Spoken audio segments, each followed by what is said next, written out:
Magandang araw po sa ating lahat mga kalakbay. Tawagin niyo na lamang po ako sa pangalang Marisa.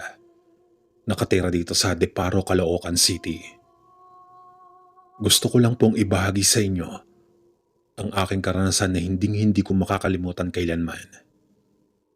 Nangyari ito sa isang probinsya sa Negros kung saan ako ipinanganak at lumaki. Taong 2001. Naganap ito taong 2001 kalakbay. At nung mga panahong iyon ay nasa edad 15 pa lamang ako. Itong mga panahong ito ay nagkaroon kami ng bagong lipat na kapitbahay. Bali may kambal na anak po silang babae na sa tingin ko ay kaidaran ko lang. Ang mag-asawang bagong lipat malapit sa bahay namin kalakbay. Bali may kambal po silang anak na babae na sa tingin ko ay kaidaran ko lang. Yung mag-asawang bagong lipat na malapit sa bahay namin. Kaya naman natuwa ko dahil magkakaroon ako ng panibagong kaibigan. Subalit makalipas ang ilang araw, ay napansin kong hindi lumalabas ng bahay ang mag-asawa. Bagkus ay ang dalawang anak na dalagita lang ang lumalabas at bumibili ng pagkain. Minsan nga'y napapaisip ako kung bakit hindi lumalabas ang mag-asawa. Bali may munting tindahan po kasi kami noon kalakbay. At hindi naman sa pagbubuhat ng bangko, kami ang tinatakbuhan ng mga kapitbahay naming mangungutang kapag kinakapos o bigla ang may gastusin.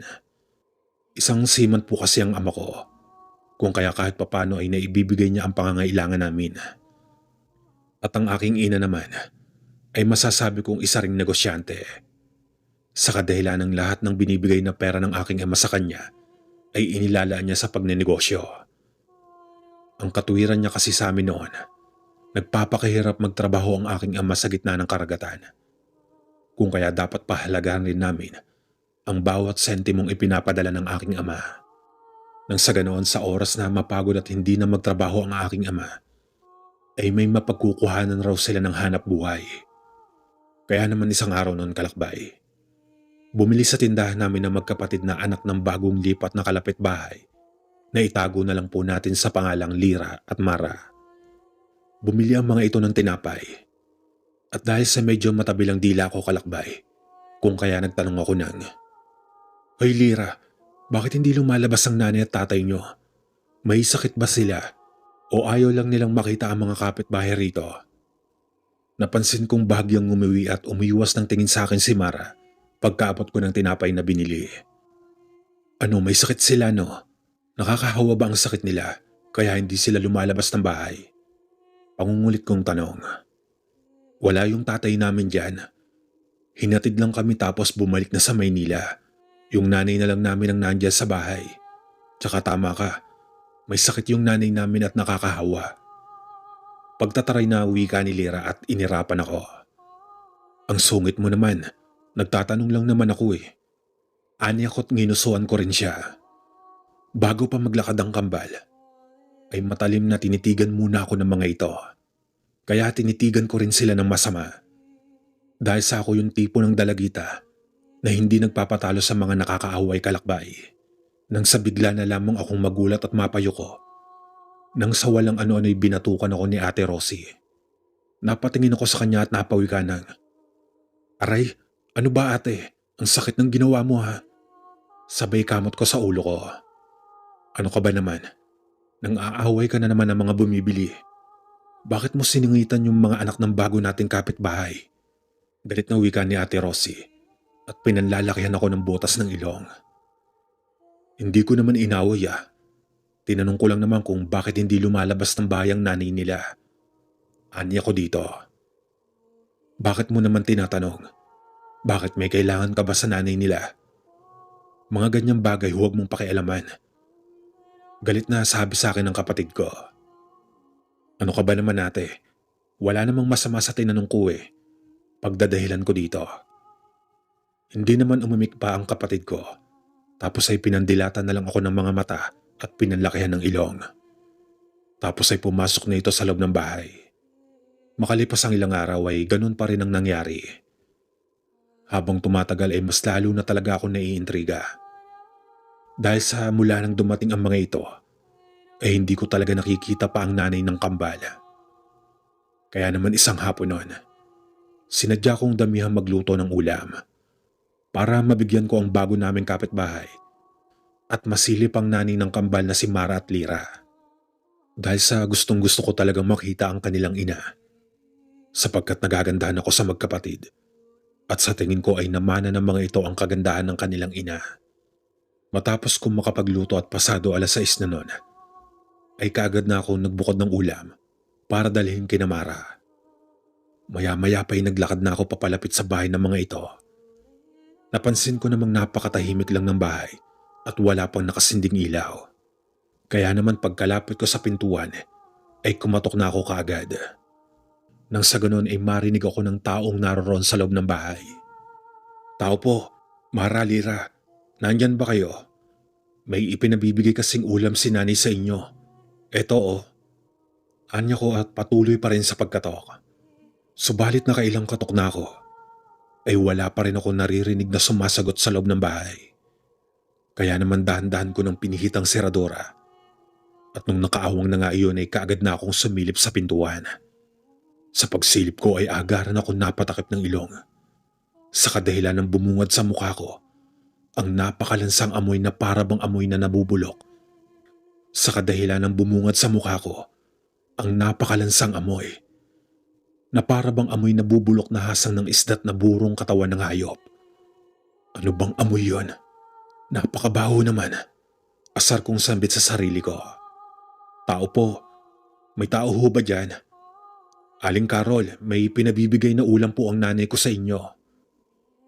Tawag ko sa ina ng kambal na sina Lira at Mara. Dahil sa wala naman akong narinig, kung kaya ipinasok ko na ang ulo ko sa siwang ng pintuan at agarang hinagilap kong may tao sa loob. Hanggang sa walang ano-ano, ay bigla na lang may nagsalita sa likuran ko. Kaya naman napaigtad ako kung kaya hindi ko naiwasang mauntog sa may pintuan. "Anong ginagawa mo rito? Bakit ka nandito sa bahay namin?" Tanong ng boses matanda na nasa likuran ko. Noong napalingon ako kalakbay, ay nakita ko ang nandidilim na mukha ng isang matandang babae. Nabuhagag ang mga buhok at nanlilisik ang mga mata. "Tinatanong kita, anong ginagawa mo rito?" Galit na tanong nito sa akin. Ano po, may pinabibigay po si nanay na ulam." Kabado kong sagot sa matanda. Nung napatingin ako sa mga kuko ng matanda, ay nakita ko nagsisihabaan iyon. At nung akmang susugurin na ako ng matanda, ay bigla na lamang nagtatatakbong lumapit sa matanda ang kambal na sina Lira at Mara. "Nahikapit bahay ho natin yan, anak ni Aling Melay." Wika ni Lira sa matanda. "Nanay, siya yung nanay mo?" Tanong na nauutal ko sa kambal. Nagulat naman ako dahil ang buong akala ko talaga ay maganda at medyo may kabataan pa ang kanilang ina. Subalit iyong nakita kong matanda ay sa tansya ko ay nasa 50 o 60 na iyon. Kaya nagtataka at napakunotno ako dahil sa ang bata pa nung kambal at sa tingin ko nga ay kaidaran ko lang. Pero bakit parang lola na kung titignan ang kanilang ina? Hindi naman sumagot sa tanong ko ang kambal habang hawak-hawak ng mga ito ang kanilang ina at inaalalayan ito. Pero matalim na nakatingin sa akin na matanda at walang humpay ang pagtulo ng mga laway. "Ano ba kasi ang ginagawa mo dito? Umuwi ka na sa inyo. Hindi ka dapat nagpunta dito. Magdidilim na. Mamaya mapano ka pa, kami pa ang masisi." Galit na wika sa akin ni Lira. Dahil sa kinakabahan ako sa ipinakitang kakaibang reaksyon ng kanilang ina, kaya naman agaran ko ng inilapag ang bitbit kong ulam sa maliit na upuan. Pagkatapos ay agad nang nagpaalam at nagmamadali na akong umalis. Ano ba yon? Bakit ganun ang itsura ng kanilang ina? Nakakatakot naman. Ani ako sa sarili ko at bagya pang kinilabutan. Kaagad na ako nagmadaling maglakad patungo sa bahay namin.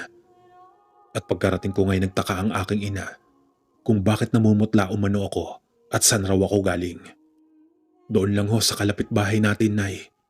Anya ko at agarang pumasok na sa loob ng kwarto. Makalipas ang ilang sandali ay inaya na ako ng aking ina na kumain na. Dahil lalamig na daw ang pagkain na niluto ko kanina. "Sige po, Nay, susunod na po ako." Sagot ko dito. Habang kumakain na kami sa hapagkainan, ay nabanggit ko sa aking ina ang tungkol sa ina ng kambal. Sinabi ko sa kanyang kakaiba kong makatitig kanina ang matanda at kamuntikan na akong sunggaban. At para bang dudumugin ako nito. Baka naman may sakit sa pag-iisip yung nanay nila. Intindihin mo na lang, wika sa akin ng aking ina. Kaya naman hindi na ako umimik pa sa sinabi ng aking ina, Kalakbay. At binilisan ko na lang ang pagkain. Nung makatapos naman akong kumain ay kaagad na akong pumasok sa loob ng kwarto.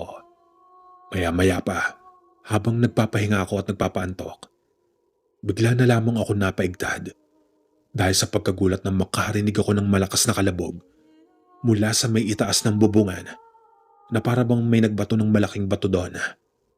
Kaya naman napatayo ako at napatakbo sa labas ng kwarto at tinungo ang kwarto ng aking ina.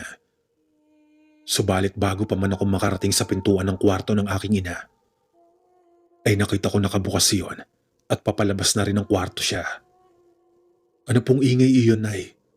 Tanong ko sa kanya na makalapit na. Hindi ko alam, anak. Baka may nantrip na namamambato ng bahay. Ilang araw ko na kasing nababalitaan dito sa baryo natin na bigla-bigla na lamang kumakalabog ang bubungan nila.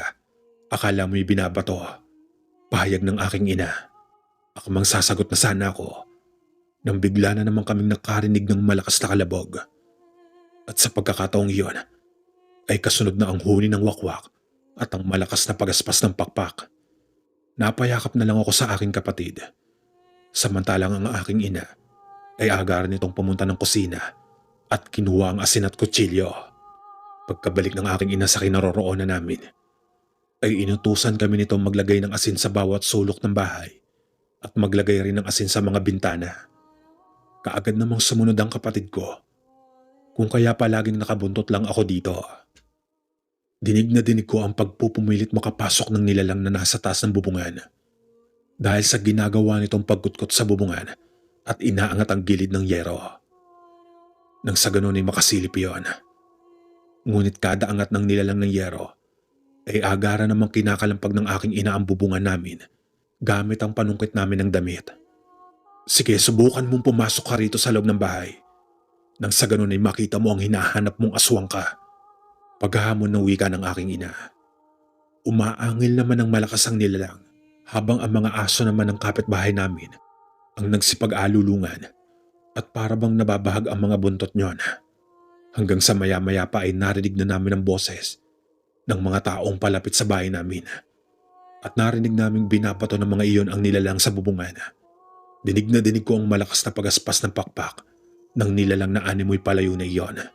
At ilang sandali pa ay kumatok sa pintuan at nagsalita ang isa sa mga kapitbahay namin. Nagmadali namang binuksan ng aking ina ang pintuan at agarang pinapasok ang mga kapitbahay namin na nagmagandang loob na tulungan kami mula sa aswang. Mang Rolando, maraming salamat po. Kung hindi kayo dumating baka napasok na kami ng aswang. Wika ng aking ina. Tumango naman ito at nagsabing pauwi pa lang raw sila nang marinig nila ang huni ng wakwak at nakita nila ang malaking ibon na nagpupumilit tuklapin ang bubungan namin. Kaya binato na umano nila ng grabe iyon. Siguro ay natakot ang aswang kung kaya lumipad na iyon palayo. Pinalipas muna ang ilang oras bago umuwi sa kanila ang mga kapitbahay namin. Dahil sa baka bumalik pa umano ang aswang. Pero nung makumpirmang hindi na nga babalik pa ang aswang, ay tsaka pa lamang umuwi ang mga ito. Kinabukasan, Kalakbay, nakita namin nagal sa balutan ng mag-ina at humingi ng tawad si Lira sa aking ina at sinabing aalis na muna daw sila dahil sa ipapagamot nila ang kanilang ina. Kahit hindi man diretsang sabihin ni Lira ang kanyang nais, ay tila ba naiintindihan iyon ng aming ina. Dahil sa narinig kong sinabi nito, naway sa pagbalik nila sa baryo namin ay magaling na ang kanilang ina. Hanggang dito na lang po ang aking kwento, mga Kalakbay. Maraming salamat.